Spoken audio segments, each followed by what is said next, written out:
Hello everyone, my name is Rahul. Welcome back to my YouTube channel.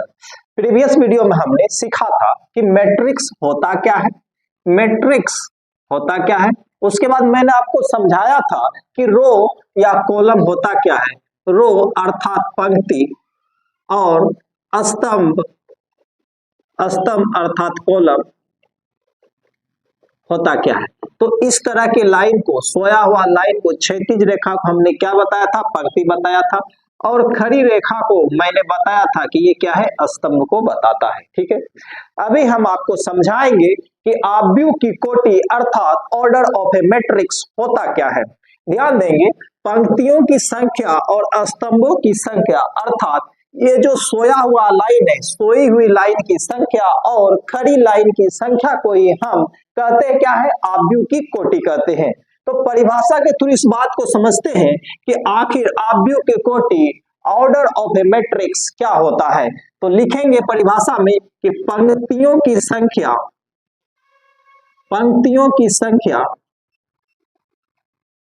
m तथा स्तंभों की संख्या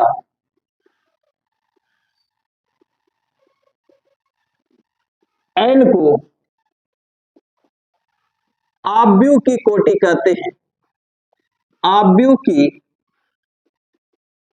कोटि कहते हैं। इसको हम सूचित करेंगे, सूचित क्या चीज से करेंगे, तो m/n से। ठीक है, यहां ध्यान देने वाली सबसे बड़ी बात क्या है कि हम इसको कभी भी m गुना n नहीं पढ़ते हैं, इसको हम पढ़ते हैं m/n। इसको हम क्या पढ़ते हैं, m/n पढ़ते हैं, m/n पढ़ते हैं। ठीक है,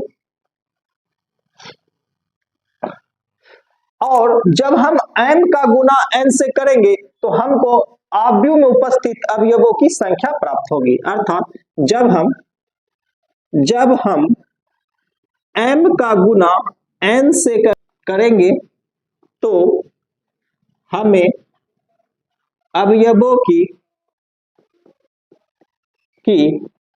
कुल संख्या प्राप्त होगी, कुल संख्या प्राप्त होगी। अगर हम इसको क्या करते हैं, गुना करते हैं तो हमको अवयवों की कुल संख्या प्राप्त होगी। इस सभी बात को हम एग्जाम्पल के थ्रू से समझने का प्रयास करते हैं। सबसे पहला एग्जाम्पल ले लेते हैं। मान लेते हैं कि हमारे पास एक आव्यूह ए दिया हुआ है। इस आव्यूह में उपस्थित जो अवयव है वो है क्या, ए है, ई है, आई है, ओ है, यू है। यहाँ पे क्या लिख देते हैं, तो एम एन एल के जे। ठीक है, ये सभी अवयव है आव्यूह ए का। अब देखेंगे कि इस आव्यूह ए का कोटि क्या है। तो हमने लिखा था परिभाषा में, पंक्ति की संख्या m और स्तंभों की संख्या n को ही हम क्या बोलते हैं, आव्यूह का कोटि कहते हैं। तो देखिए आव्यूह ए में कितनी पंक्तियां हैं, तो पहला पंक्ति और दूसरा पंक्ति है। तो टोटल पंक्तियों की संख्या है हमारे पास 2, और स्तंभों की संख्या कितना है, तो पहला स्तंभ, दूसरा स्तंभ, तीसरा स्तंभ, चौथा, पांचवा, अर्थात हमारे पास स्तंभों की संख्या है 5।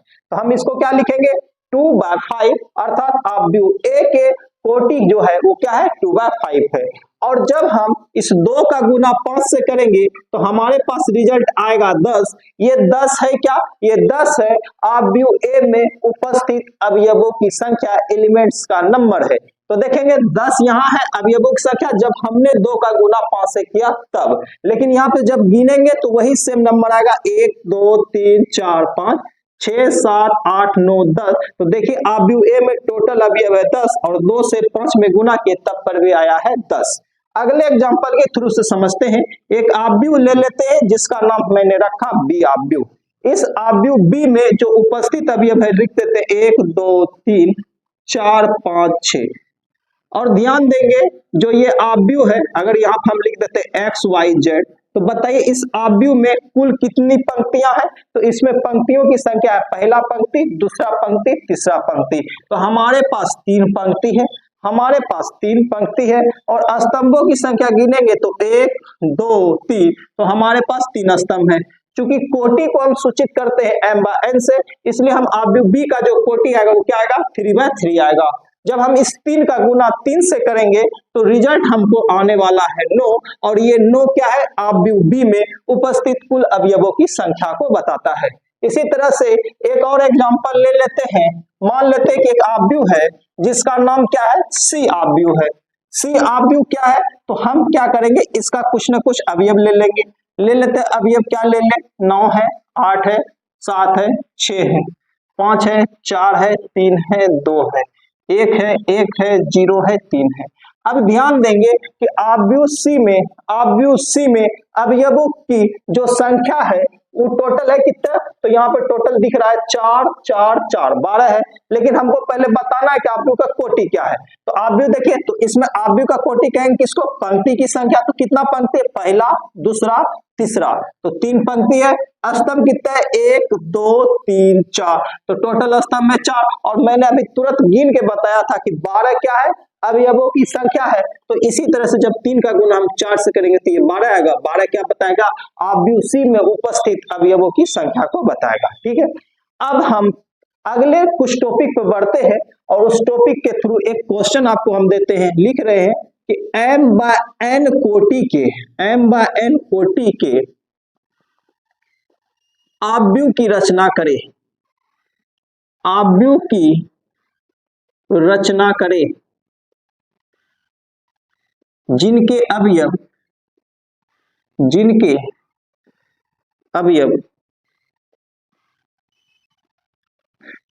aij है, जिनके अवयव aij है।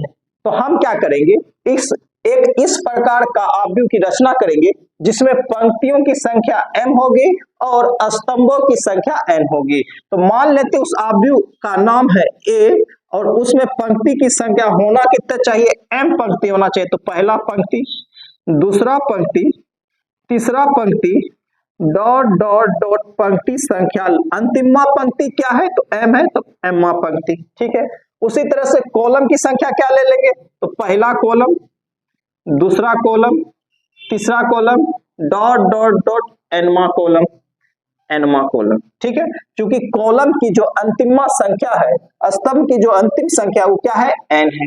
अब आइए इसका प्रत्येक अवयव क्या है, तो प्रत्येक अवयव को डिफाइन किया गया है aij से। तो aij जहां i बताता है ना, आव्यूह a में उपस्थित अवयवों का पंक्तियों की संख्या और j बताता है स्तंभों की संख्या। ठीक है, तो इसका सभी एलिमेंट क्या ले ले, a ले लिए। ठीक है, इसमें भी a ले लिए, a ले लिए।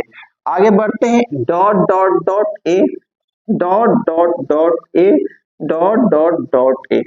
उसी तरह से dot dot dot a, dot dot dot a, dot dot dot a, dot dot dot a। ठीक है, अब क्या करेंगे, सभी अवयव के पोजीशन को बताएंगे, अर्थात ये जो अवयव है वो किस रो में उपस्थित है या किस कॉलम में उपस्थित है। अवयवों की रो की संख्या और स्तंभों की संख्या को बताना ही अवयवों की स्थिति को बताता है, अर्थात अवयवों की पोजीशन को दर्शाता है। तो बताइएगा, ये जो ए है किस रो में उपस्थित है, तो पहला रो में उपस्थित है, और ये जो ए है पहला कॉलम में उपस्थित है। यहाँ ध्यान देंगे, पहला जो एक है वो बताता है कि ए पहला रो में उपस्थित है, और ये जो एक है लास्ट वाला ये बताता है कि पहला कॉलम में उपस्थित है।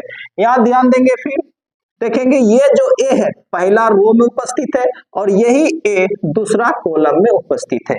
इस ए की बात करें तो ये ए पहला रो में उपस्थित है और तीसरा कॉलम में उपस्थित है। ये जो ए है पहला रो में उपस्थित है और nवा कॉलम में उपस्थित है।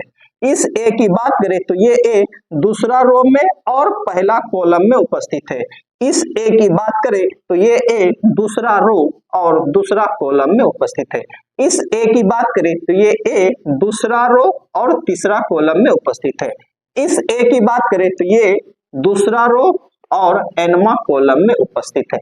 इस ए की बात करें, इस ए का जो पोजीशन है तीसरा रो पहला कॉलम, ये कहाँ है, तीसरा रो दूसरा कॉलम, ये तीसरा रो तीसरा कॉलम, ये कहाँ है, तीसरा रो nवा कॉलम।